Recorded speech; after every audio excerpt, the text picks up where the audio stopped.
Hey guys, welcome back to Being a Jean Claire. We celebrate all things that I, Jean Claire, love, including my love for my Sisterlocks. Oh, I'm in love with my hair, guys.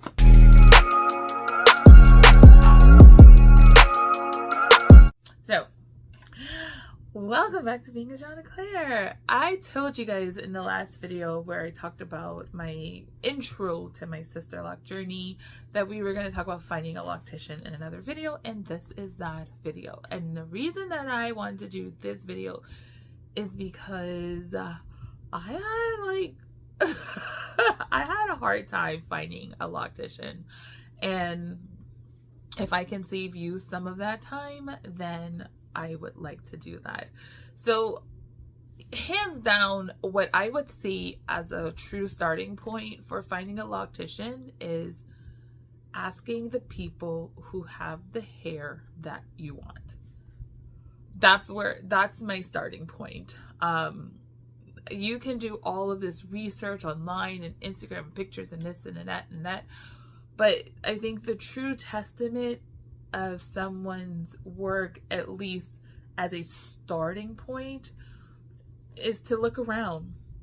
Look in your social circles, look in your friend circles, I guess look in your family circles, look in your co-worker circles.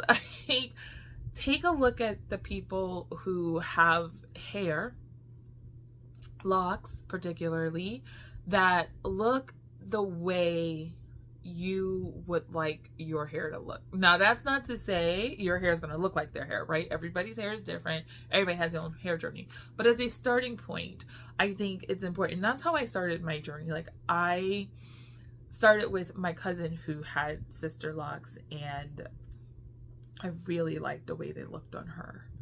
And I really liked the way hers looked. They were so pretty and so neat. And you know, I asked for her loctician. Of course, her loctician wasn't taking new clients, so couldn't go there.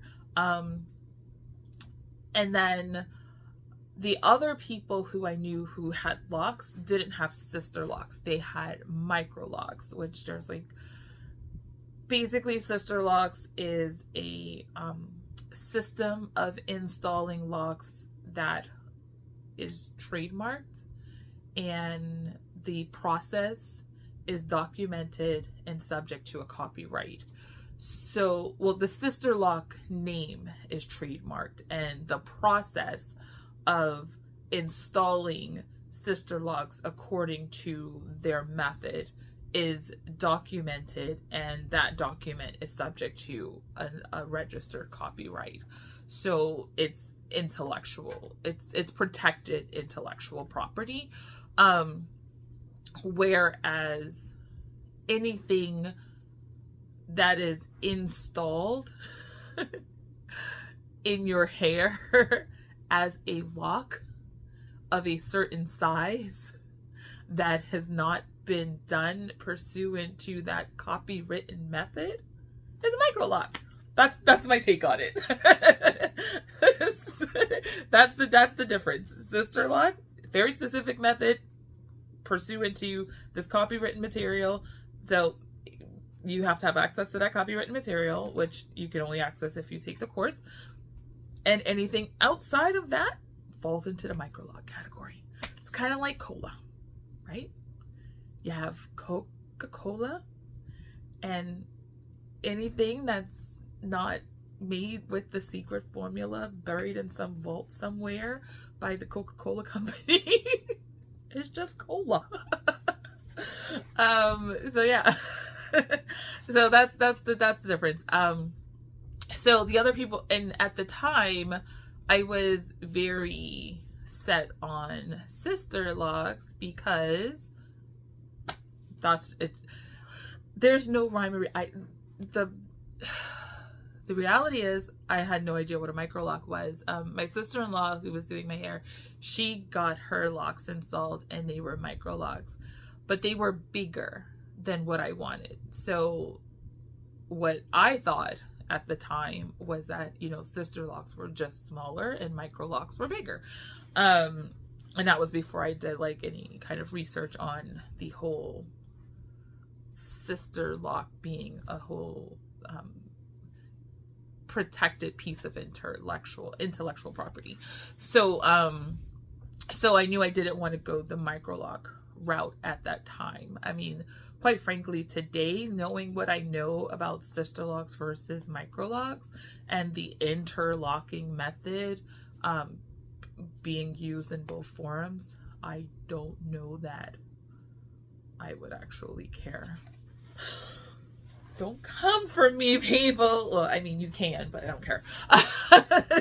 But yeah, like, side by side, if someone is using an interlocking method on a grid and the locks are a certain size, to the untrained eye,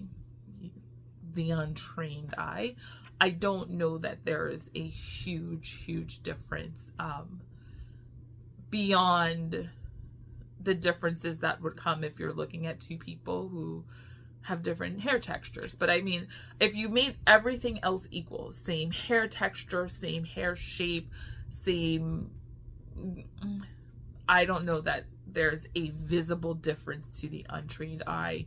And quite frankly, I don't really care. It doesn't, for me, it doesn't matter.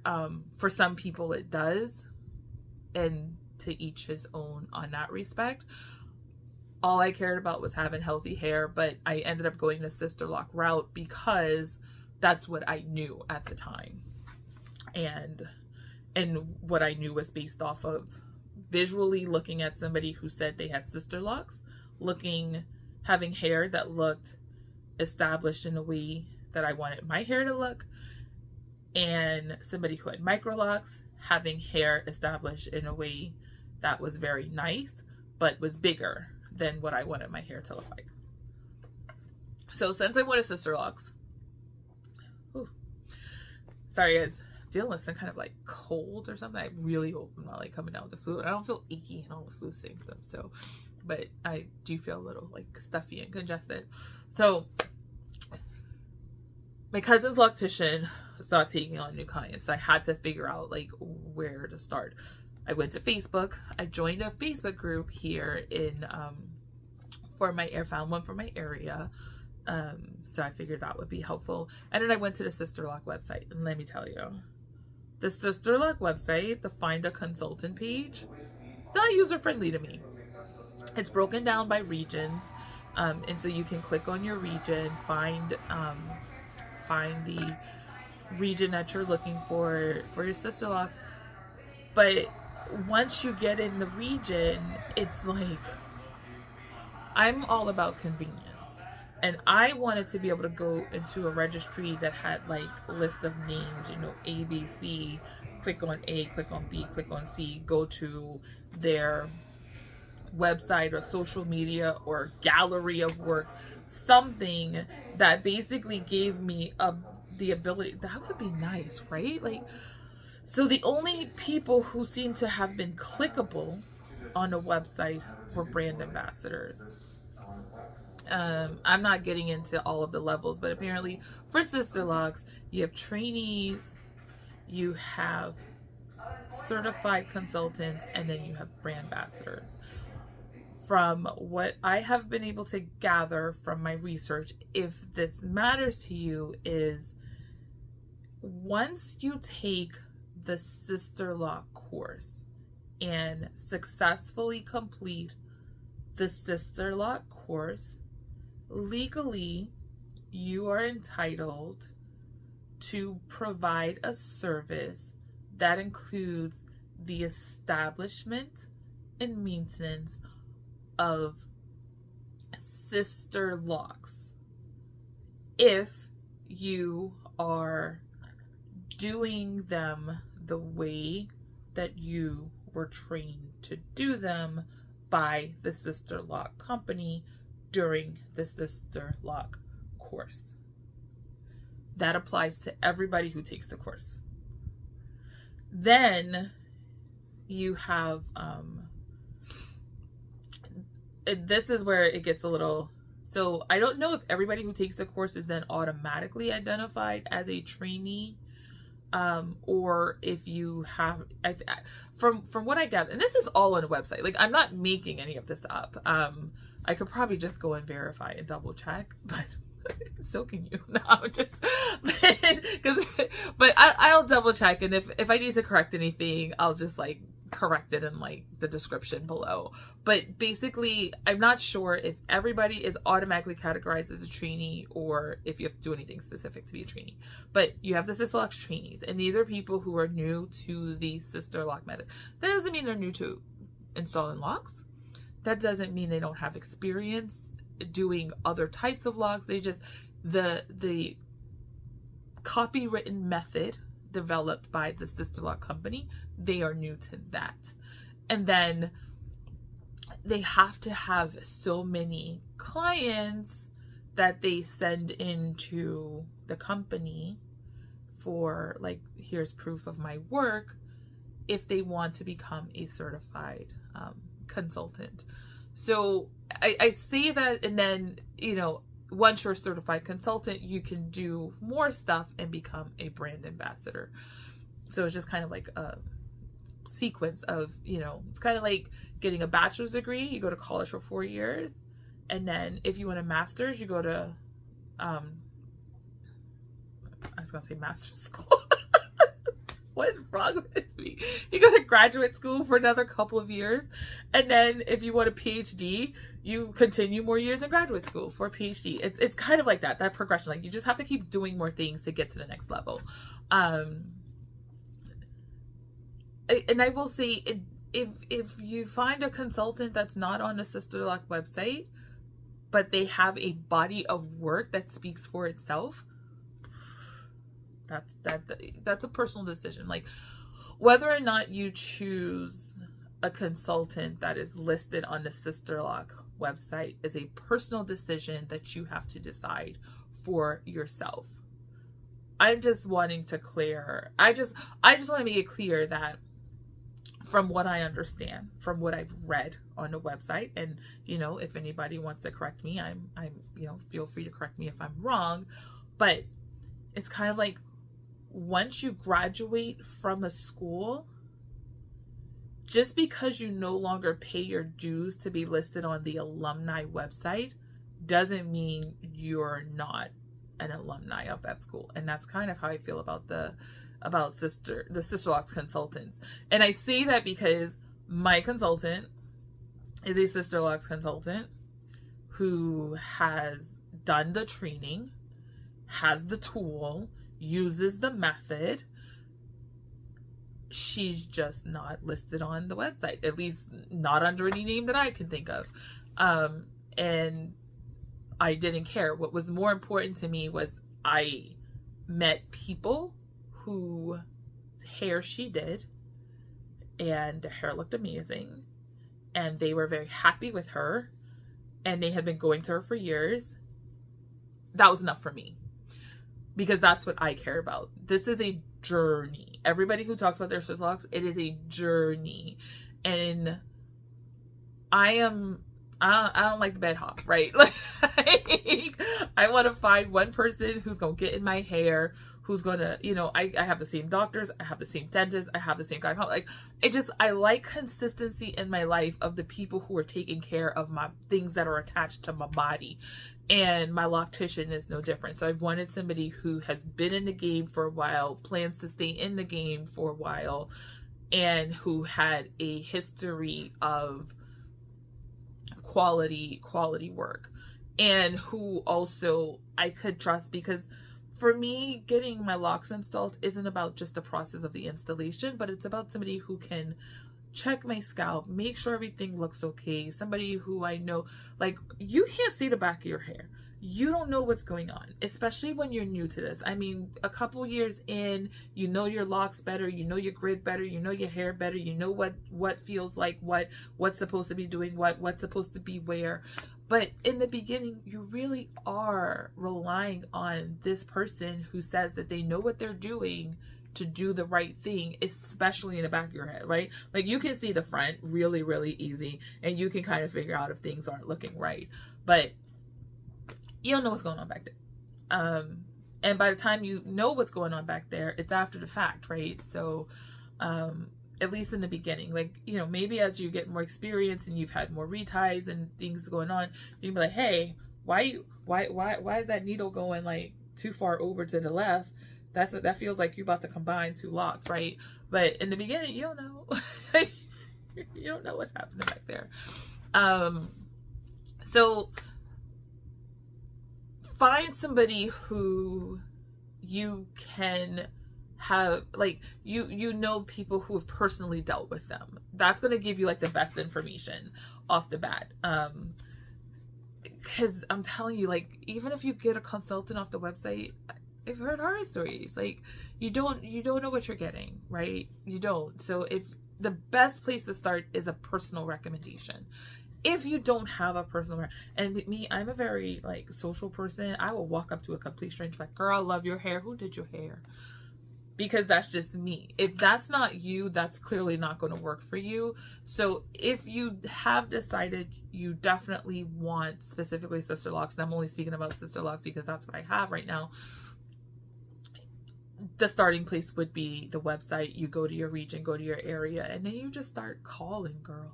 You just got to start calling. You know, the website isn't very user friendly and you can't like just click on people. What I have learned is that even though the person is listed with their just name and phone number, it doesn't mean that they don't have an actual business and a website.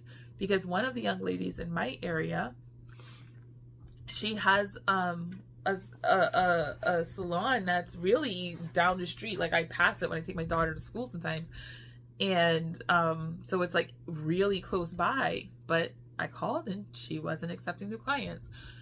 And it's so funny because the day I called her and she called me back and let me know she wasn't accepting new clients, she said she was going to reach out to someone else that she knew. They weren't accepting new clients. So at least, you know, that was very nice of her to do that. I was in like the Chinese restaurant later that night and I ran into a lady and her hair looked great. And I asked her and I was like, when did you get your hair done?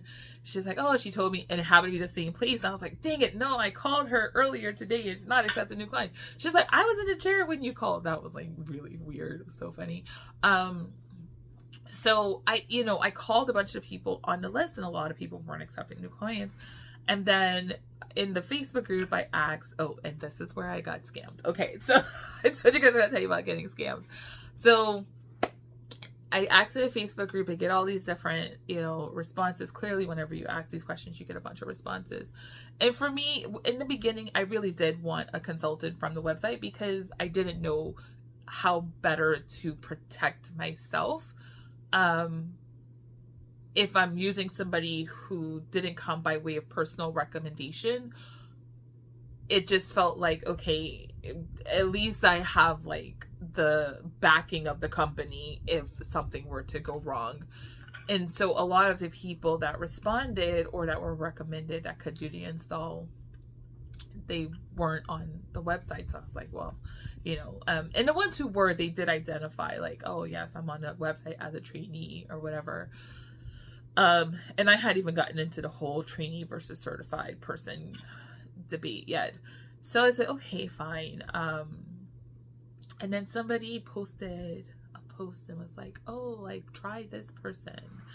And I clicked on the link and it took me to a Facebook business page. And it had like all these amazing like lock styles. And it's like, yes, this is what I'm talking about. This looks amazing.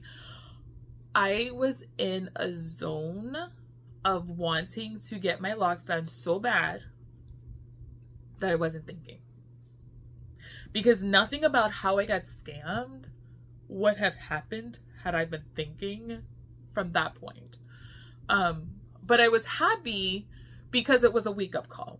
It was like, girl, it was like, slow your butt down, right? Like, just slow down. So I click on this log and I didn't notice any of the things that I should have noticed because I wasn't paying attention, right? So I reach out to the person. We started messaging on Messenger. They said they traveled, which for me was like great because, if you could come to the consultation and test locks everything in my house, like that would be great. Like I was ecstatic. So I'm talking to the person and they're asking questions. Like, this person's like asking all the right questions. Like, you know, what type of hair do you have? Like, what's your density? Like, I'll see it when I get there, but then so they're asking me all these like questions. I'm like, oh, they're asking about my hair, they're asking all these questions. Like, this feels good. This feels right. And I'm so excited. And they're like, yeah, like just you know, PayPal or Cash App the deposit for the Cash App the deposit for the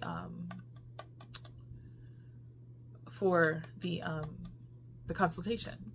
So I Cash App $60 deposit for a consultation. And I'm excited. I'm like, I'm not even thinking about anything right now. I'm like, I'm set, right?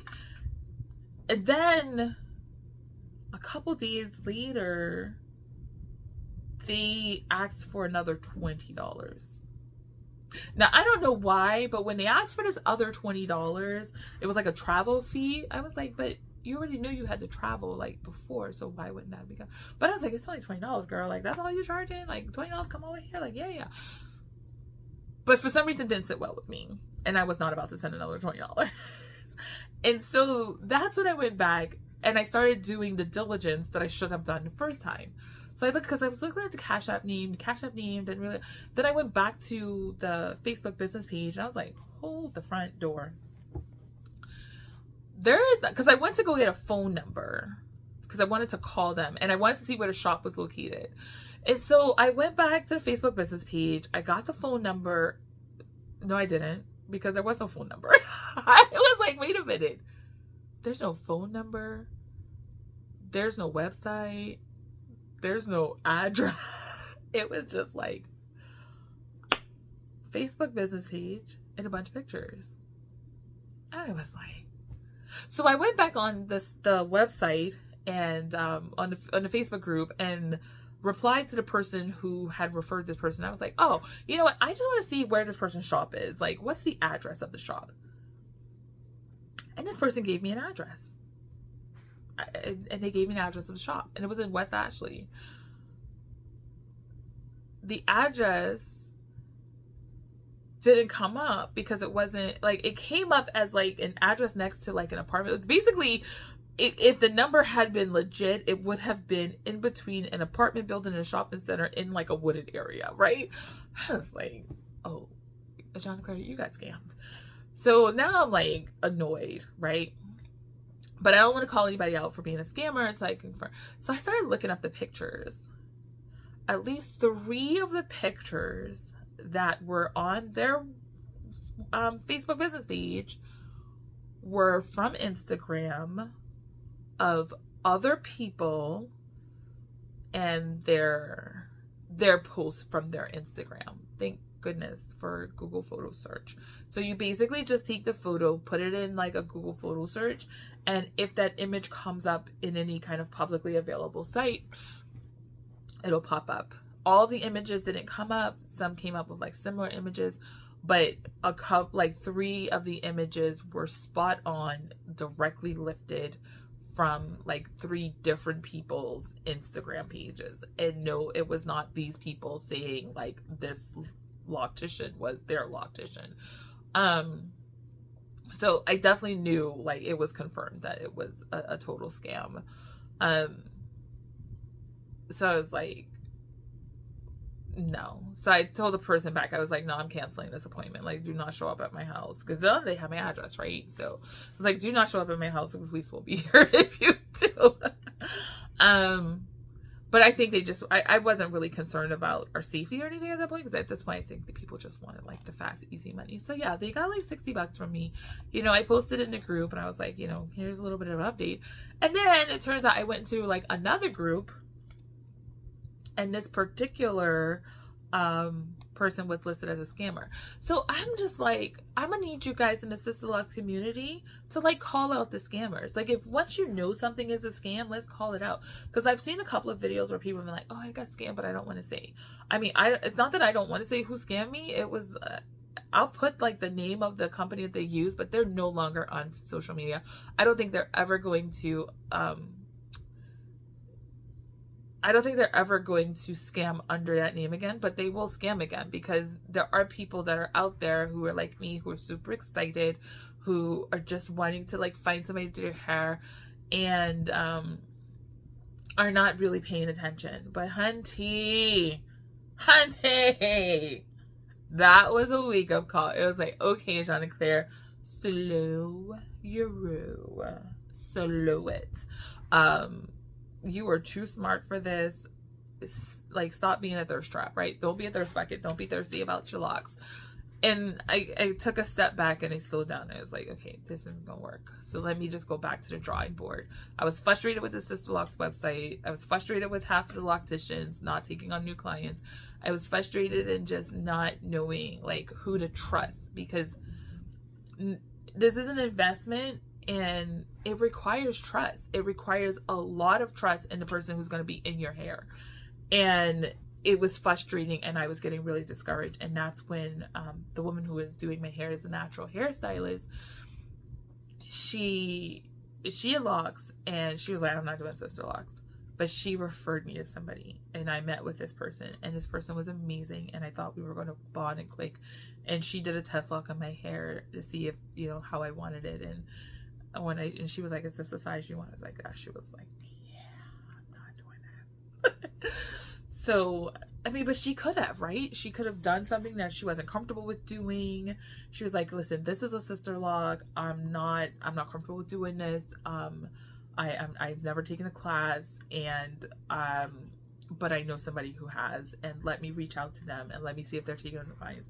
And that's how I got introduced to my current loctician. But I will tell you, this young lady, she could have just taken my money, right? She could have given me what she thought would pass as Sisterlocks for me, because I didn't know. Like, and so many times we don't question these things. I question everything. I trust, but I verify. And I suggest you do that too. Like, if you're in this Sisterlocks game and you're looking for a loctician, trust and verify. If you're coming to somebody who's not by way of personal recommendation, you have every right to ask them if they have their certificate, look at the date of their certificate. You know, like I said, my loctician is no longer on the Sisterlocks website. I don't know if she ever was on the Sisterlocks website. But she also came, she didn't come by personal recommendation from anybody who had locks that I knew. But once I was already set to go to her, I like ran into people who went to her and was very happy with what she did for them. So that kind of worked out for me, but it was much more of a process. If you don't have that, it's okay to ask questions. It is okay to ask them for pictures. I understand that a lot of, I won't say a lot, I have no idea. I have no idea how to quantify that, but there are some locticians who've taken a class who can install Sisterlocks who may not, you know, have, listen, in this community, in the black hair community, every great stylist doesn't have a website. Every great stylist doesn't have social media pages, right? Like, great stylists, you find them by word of mouth. They don't need to advertise. They don't need websites. So I had to kind of change my perspective that just because they're not on a website or, you know, social media doesn't mean you can't find it, you know, they're not a great stylist. You have to dig a little bit deeper. But if you specifically want Sisterlocks, they have to have that they have to have taken that class. They have to. They don't necessarily have to still be on the website, but they have to have taken that class. And they have to be installing it in the Sisterlock way, which means you get one price for the consultation, the install, and the retie. What that price is can be anything, but that one price should include those three things. If they're breaking it down, doing separate pricing, technically, based on the criteria established by the Sisterlock company, those are not Sisterlocks. Then they're micro locks, because basically, like I said before, Sisterlocks, copyright technique, micro locks, everything that's not Sisterlocks. That's my definition of it. So, and if that's important to you, then, you know, then make sure that they're doing that. If that's not important to you, and just ask for pictures, ask for references. I am not ashamed to ask to be like, well, can you refer me to a couple of clients?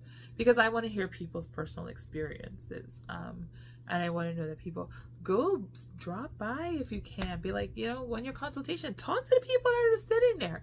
You know, if people like going to that person, it's more likely that, you know, they're going to be a good fit for you. There's no real rhyme or reason, but when I say do your research and your diligence, it's beyond just looking at pictures, because I looked at some pictures and I wasn't even near pictures. But even the loctician who doesn't have like formal website or social media, they take pictures of their work because they're proud of their work. So they should have, like, my loctician took plenty of pictures of my work, and when I went to her, she had on her phone pictures of all of the people that, you know, whose installs she did and what their hair looked like. And so trust but verify. And it is okay. And if your loctician is making you feel like it's not okay for you to ask questions about their back, like, I don't know you, lady. I don't know you from Adam, right? I don't know you. I'm trying to get to know you, and that should be okay. And if they're not welcoming questions, they're not excited to show you their work, then that's a sign that you may not want to use that person when you go in for your consultation. You know, if you have questions about your hair that they cannot answer, that's a sign that maybe that person isn't a good fit for you. Like if you have concerns about your scalp, if you're maybe they're great at installing locks, but they don't really know anything about skin and hair in the sense of how it relates to like your whole body. And if that's what you need, then that's not the right loctician for you. So you just have to really kind of determine, what is it that you need? What kind of support you want? Are you looking for somebody who's a loctician and a cosmetologist? Because I mean, I would love a loctician who's also an esthetician, right? Because then you know about skin. You know about, like, you know, because your scalp is your skin and that's where your hair grows from. So, you know, a loctician that's going to point you to a dermatologist at certain times, like, hey, this isn't looking right. Like, you want somebody who's going to learn your scalp, who's going to be your ongoing support. This isn't a journey that I feel like you should want to start to hop around. You don't want to bed hop with your loctician, right? Sometimes it's necessary to find a new loctician, but try to ask the questions and get comfortable, because my loctician will answer any question I have. Like, she's an open book. I just, and the way that I came to her and knowing how spiritual she is, like, I not only trust my loctician, but I trust the young lady who brought me to her. Because this girl could have just taken my money and been like, she wants these things done so bad, I'm gonna just put them in, I'm gonna do what I do, I'm gonna get this money. And she passed me on to somebody else.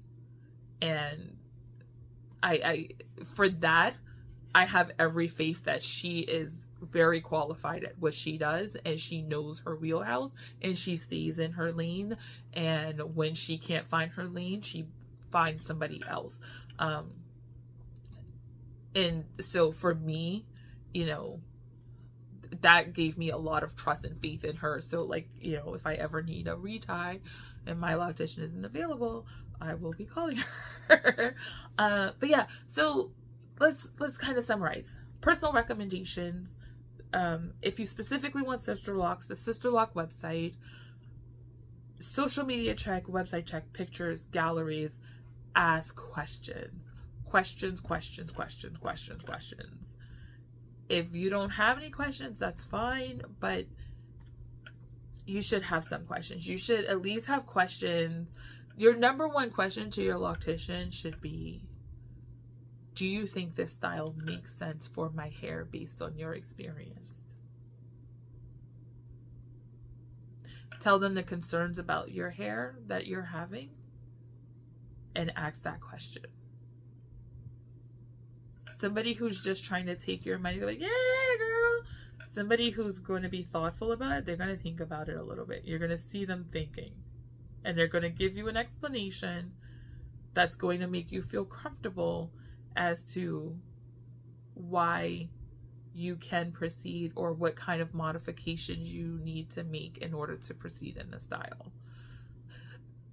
That's what you want. You want a stylist who is thoughtful, who isn't just trying to get it done, but they want to get it done well. They want to get it done right. And you want somebody who enjoys what they do and is going to care about your hair for the long run. And don't be thirsty. Don't get scammed. Like, if you go to somebody's business page and there's no information other than some pictures, it's probably a scam. Pay attention, stay woke, stay alert, people.